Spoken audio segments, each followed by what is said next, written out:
Alamin muna natin ang pinakabagong update sa pangangampanya ng mga tumatakbong senador ngayong nalalapit na eleksyon.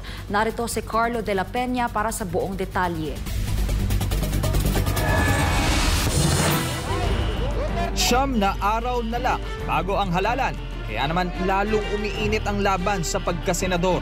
Hindi nagpapahuli ang mga kandidato sa pag-ikot sa iba't ibang panig ng bansa. Bitbit ang kani-kanilang plataporma, mensahe at pangakong pagbabago.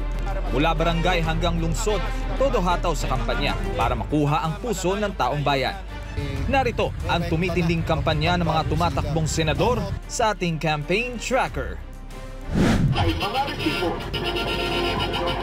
Nag-motorcade sa Butuan City ang kinatawan ni Pastor Apollo C. Quiboloy bilang bahagi ng kanyang kampanya at paghahanda sa isinagawang Grand Rally kasama ang ibang Duterte senatorial candidates.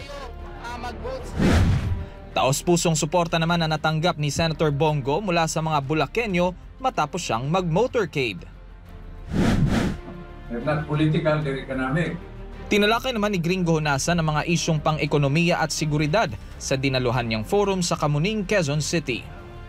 Inanunsyo ni Bam Aquino ang kanyang schedule ng motorcade sa NCR ngayong linggo, May 4. Nais kong magbigay pugay at magpasalamat. Dumalo naman sa isang campaign rally sa Lucena City, Quezon, si Ping Lacson.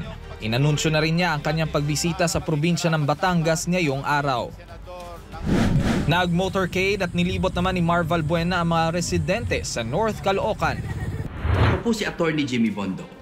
Si Attorney Jimmy Bondoc, ibabatay ang paggawa ng batas sa prinsipyo ni dating Pangulong Rodrigo Duterte. Nagtungo naman sa Marawi City kamakailan si Kiko Pangilinan at nangakong isusulong ang kapayapaan at pag-unlad sa Mindanao, partikular na sa rehiyon ng Bangsamoro. Si Camille Villar naman ay dumalo sa Bangus Festival sa Lagupan City, Pangasinan. At iyan ang pinakahuling update sa nagpapatuloy na campaign period para sa darating na halalan sa Mayo.